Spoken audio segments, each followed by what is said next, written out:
আরে ভাই, আল্লাহ সত্যি আছেন এরকম জায়গায় যখন যাবেন, দাঁড়াবেন, আপনার আইনাল ইয়াকিন, হাক্কুল ইয়াকিন হয়ে যাবে, হ্যাঁ আল্লাহ সত্যি আছে। যখন দেখবেন জীবনে আপনি হোঁচট খেয়েছেন, আপনি কোনো বিপদে পড়েছেন, কেউ নেই আপনাকে সাহায্য করার, সেজদায় পড়ে কান্নাকাটি করছেন, দেন দেখছেন আপনার সামনে সেই বস্তুটা হাজির, আপনি বুঝতে পারবেন আল্লাহ আছেন, আল্লাহ সত্যি আছেন। মহাবিশ্বের দিকে তাকিয়ে দেখেন, যারা এখানে অ্যাস্ট্রোনমি জানেন বা গণিত পড়েছেন তারা জানবেন, এই যে গ্রহ নক্ষত্রগুলো দেখছেন, এগুলোর পজিশন যদি 1 ফুট বা 1 ইঞ্চি পর্যন্ত সরে যায়, পুরো মহাবিশ্বটা কলাপস করে যাবে। সূক্ষ্ম একটা গাণিতিক তত্ত্ব দিয়ে পুরোটাকে সাজানো হয়েছে।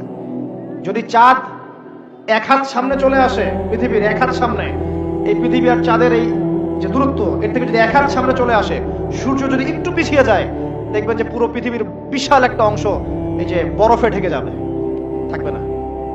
অল্প একটু, সামান্য একটু সূর্য পিছনে চলে গেলে এই পুরো পৃথিবীর বিশাল একটা অংশ বরফে ঢেকে যাবে।